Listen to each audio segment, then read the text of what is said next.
c'est 1 demi de mv au carré. Et donc, pour chaque vitesse ici, on peut trouver l'énergie correspondante. On est à la vitesse V1, ça nous donne E1. On a une vitesse un peu supérieure, et on a l'autre énergie E2 qui correspond à la vitesse V2. Donc, ça explique le caractère dont je parlais tout à l'heure, c'est le caractère continu de l'énergie selon la conception newtonienne. Si maintenant je fais ou je donne l'exemple avec l'énergie potentielle. L'énergie potentielle, on a la formule, donc EPP égale à mgz. Alors si on raisonne sur un boulet qui tombe d'une certaine hauteur, donc un boulet de 1 kg lâché à 7 mètres du sol, on peut prendre un axe OZ, le boulet est là, il est lâché à 7 mètres, donc il continue sa descente, c'est une chute qu'on peut considérer libre. Alors notre but c'est de raisonner sur le EPP. Alors l'énergie potentielle de pesanteur à 7 mètres c'est mg fois z. Si je prends g égale à 9,8 mètres secondes au carré, alors ça va nous donner la masse étant de 1 kg fois g c'est 9,8 fois z qui est de 7 mètres. Alors ça va nous donner 9,8 fois 7. Ça nous donne 68,6 joules. Maintenant, si on calcule cette énergie à une autre hauteur, admettons à 6,8523, on peut réutiliser la même équation et calculer ça. Et ça va nous donner 1 kg fois G 9,8 fois Z, donc 6,8523. On calcule ça, ça fait 9,8 fois 6,8523. Ça fait... je donne plus de chiffres significatifs, simplement pour montrer que si on veut être précis, on peut être précis à un très grand nombre. Alors ça fait 67,1525 joules. Et donc, on remarque ici aussi que pour l'énergie potentielle, à chaque Z va correspondre en fait une énergie potentielle. Et donc que l'énergie potentielle est en fait une fonction continue, qu'on peut d'ailleurs aussi tracer. Elle est encore plus simple que l'énergie cinétique, puisque si je mets ici le Z, ici l'énergie, on voit que c'est une fonction continue, c'est une constante multipliée par Z. Donc si j'ai à tracer ça, ça va être une droite qui passe par le centre du repère. Si on est à 7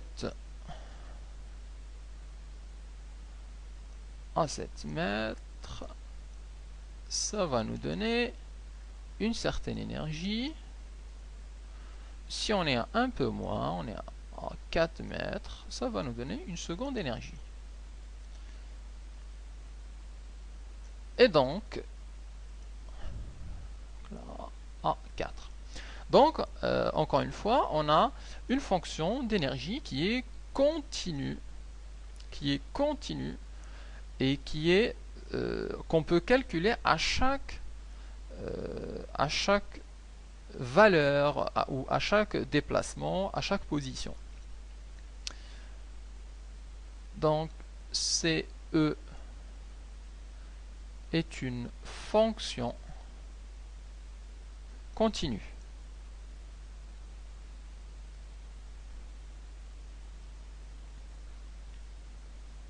Regardons maintenant la mécanique dite quantique, ou l'exemple qu'on va traiter dans ce chapitre, qui est l'énergie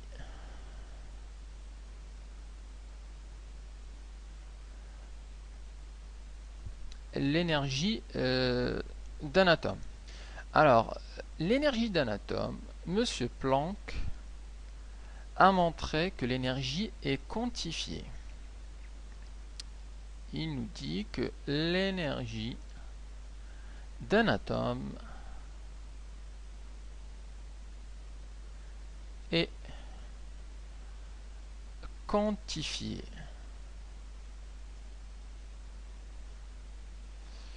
Que veut dire quantifier? En fait, ça veut dire que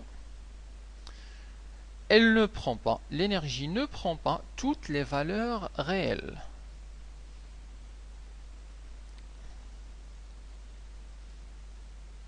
L'énergie E d'un atome ne prend pas toutes les valeurs réelles. Ça veut aussi dire que l'énergie d'un atome prend seulement certaines valeurs particulières. Donc l'énergie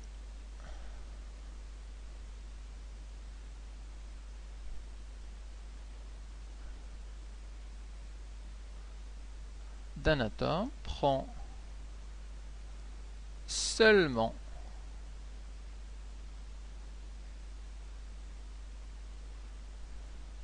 certaines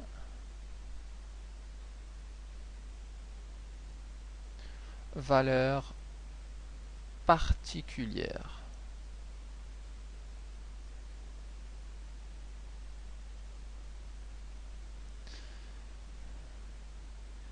Et pour ça, on va donner la représentation de cette énergie, puisqu'elle ne prend que certaines valeurs particulières. Donc on peut la représenter selon un seul axe, l'axe d'énergie E, avec les valeurs particulières de l'énergie comme étant des niveaux. Par exemple là, ici, 3 niveaux, un autre niveau ici, et un autre là.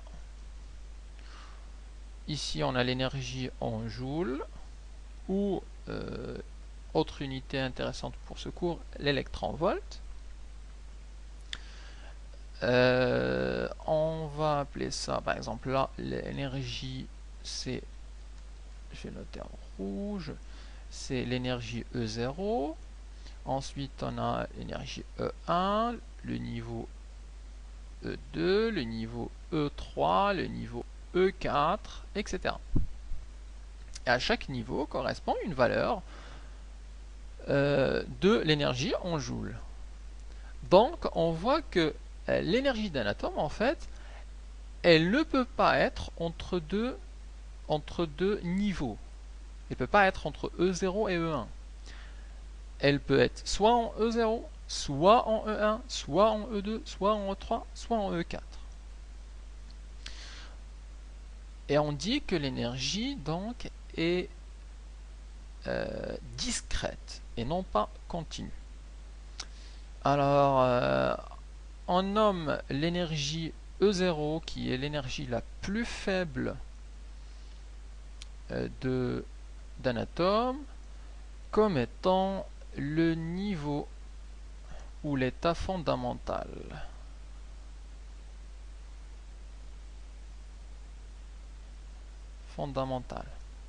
Je vais l'appeler ici l'état fondamental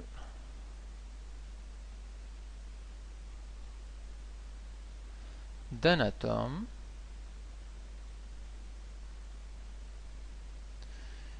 et celui correspondant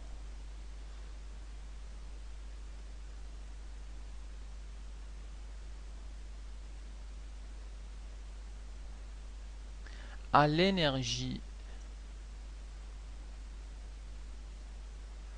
minimale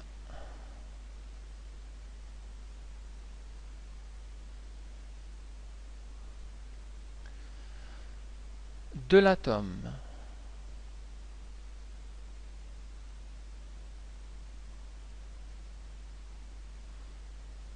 Donc, qui est le E0. C'est celui qui est tout en bas. C'est l'état fondamental de l'atome. Les autres états sont appelés des états excités. Des états excités.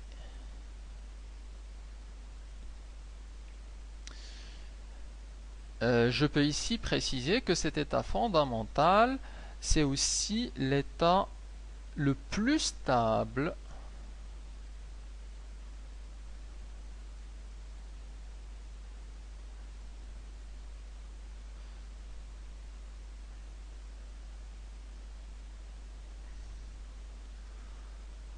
de l'atome.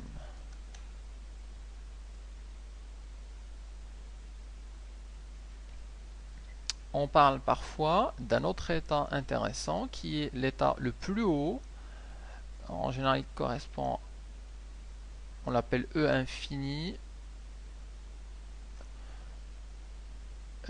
qui correspond en fait à un état dit ionisé. C'est un état excité et c'est un état où l'atome en fait perd son électron ou ses électrons et devient un ion. Donc c'est l'état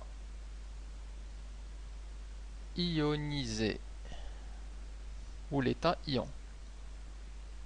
C'est-à-dire que les électrons en fait, ils peuvent être à ces différents niveaux et quand on est au niveau fondamental, c'est là où ils sont le plus proches de l'atome et ils sont le plus accrochés en fait à l'atome. Et plus elle remonte, plus l'attraction du noyau faiblit et donc lorsqu'ils arrivent à l'état ionisé, elles sont complètement libres et donc on passe du niveau fondamental, donc de l'atome. Si je prends ici un exemple, je vais dire qu'à l'état fondamental, par exemple pour l'hydrogène, on est sous forme de l'atome d'hydrogène. Une fois arrivé à l'état ionisé, en fait, on passe à l'ion correspondant du H, puisque l'électron est libéré, et donc à ce niveau-là, on n'a plus un atome, mais on a un ion. Donc là, l'atome a perdu son électron, donc on est en H+.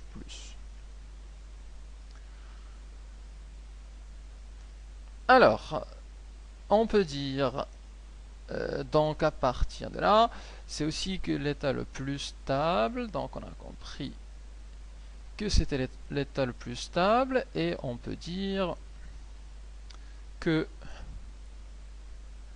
l'énergie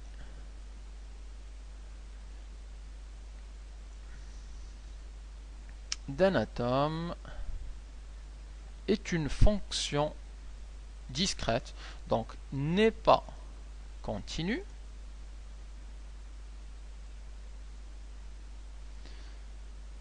mais